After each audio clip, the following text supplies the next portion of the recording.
She is known as the consummate performer of Janis Joplin. She played in Love Janis Down off Broadway, and then she transferred in a new show called A Night with Janis Joplin on Broadway and was nominated for a Tony Award for Best Actress in a Musical. She has a new album coming out that incorporates a project that she has been working on Virginia Woolf. We are talking Mary Bridget Davies. You have been missing for a little bit. We've been busy, you know. What have you been doing? Well, while in the pandemic, wondering where do we stand, what's the next thing to do, TJ Armand, my managing producer, came to me and said, how familiar are you with Virginia Woolf's A Room of One's Own? And I was like, oh my gosh, flashback, college, totally. And he said, what if we turned that into an actual play with music?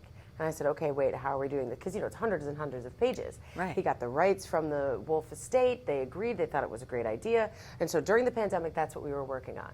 And while we were working on kind of cauterizing it for, you know, streamline and actually turning it to something on its feet for a stage, then the original music came up. And Mark Berman, our keyboard player, and TJ Armand, lyricist, also songwriter, they penned all of the songs that were inspired by her dissertation. And it was a dissertation she had done 100 years ago at a women's college, really promoting the idea of have a room of your own, have your own artist space, make your own money, don't rely on anybody else.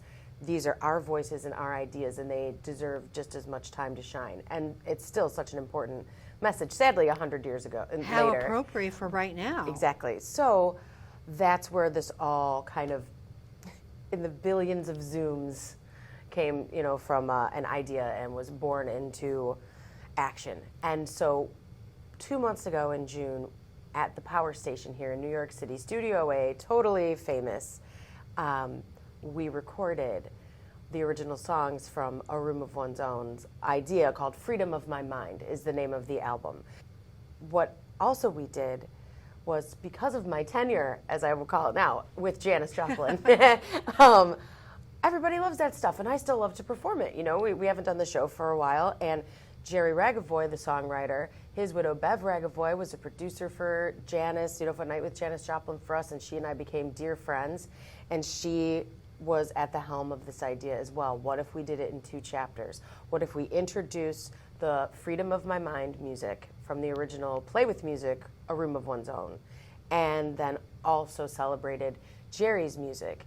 And a lot of that was made famous by Janis Joplin. I mean, you know, he wrote under different pen names, Time's on My Side for the Rolling Stones, but Janis and he, they really, you know, she really understood the assignment, as they say, when it came to interpreting Jerry's material. So what we have and what we just screened last night is a live performance at the Power Station with the 2 chapters, the Virginia Woolf and the Jerry Ragavoy, called Freedom of My Mind. And I can't stand to watch or listen to myself, and I enjoyed it.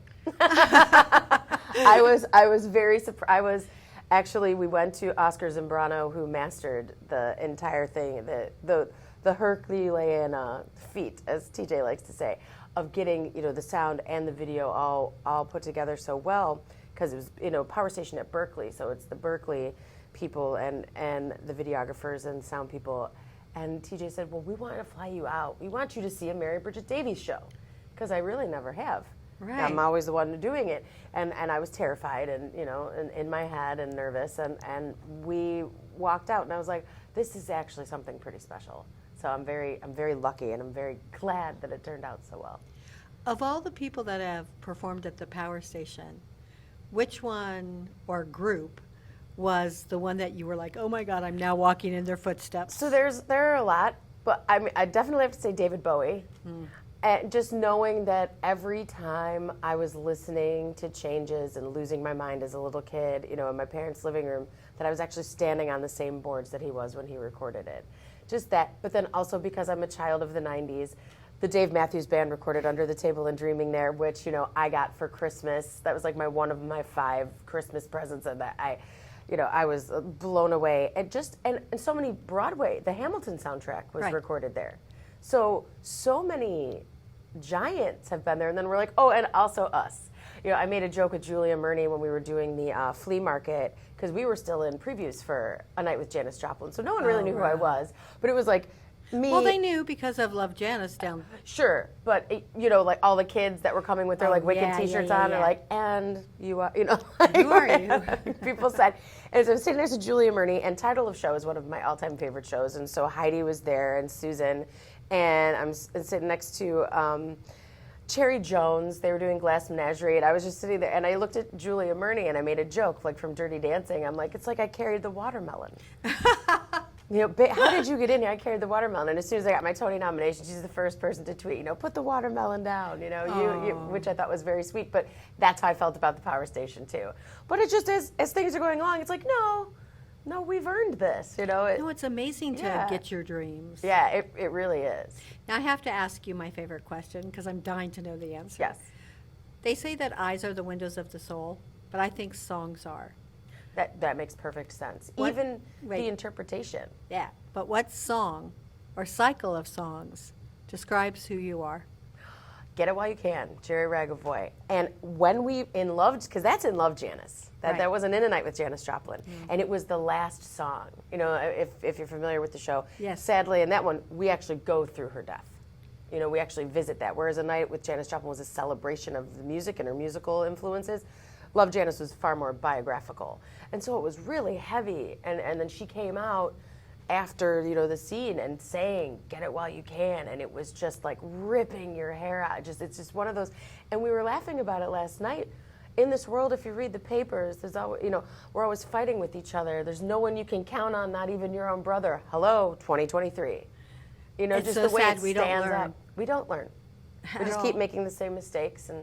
And Jerry wrote an iconic song that I loved, just honoring Janis. And then as time went on, and I didn't get to touch it in A Night with Janis Joplin for so long, so that when we came up with this idea, I'm like, can we do that? That was a request of mine, which was happily obliged, because it's just a wonderful message too. Now your album's coming out Friday. Yes. Are you excited? I'm excited. How are you celebrating? Well, this was it. This was it because my birthday's tomorrow. Oh, happy birthday! Thank you. A little Virgo energy. Hey. Birthday's tomorrow, and they're like, we want you to come out. We want you to actually see it, hear it, experience it before everybody else does. So this, and being interviewed right now at the Lambs Club, like this is a celebration of returning back to work and back to creating. That pandemic really took a chunk out of me on so many, like emotionally, spiritually, mentally, financially, and it's just like, oh, we're back. So that's, this is the We've all celebration. become like the phoenix. Exactly. We really are. We're rising from the ashes. Here we are again. And where did you think we were going? We're back. Exactly. Yeah, well, this is what we do. Why did you think we'd ever go away? Yeah, I made a joke about that and it's not, and also, and this is funny too, it's not canned. I didn't write any of the banter in between. I was just having fun with the people in the room, and I make a joke that at my lowest point in the pandemic, I was looking up jobs online. Just like, and I've done, like when I was a teenager, I was doing improvisational comedy, and I was taking acting classes, but I worked at UPS loading package trucks from 3 a.m. to 9 a.m. and then going to college. Like, it was rough, but I wanted it. And I had to find a way to pay for it, and so that's what I did. And so I was like looking back into like that kind of job. And TJ calls me and says, "What about a live album at Power Station?" And I say it on the video, and I go, "That's who I am." When Sarah Rice, right before she got Sweeney Todd, Yeah. she was a waitress at Chock full of Nuts. I believe it. Yeah, So, chock full of nuts. I mean, the things that we have to do to survive, to create. Yeah. What would you like audiences to take away from A Room of Her Own and of the Janis Joplin music?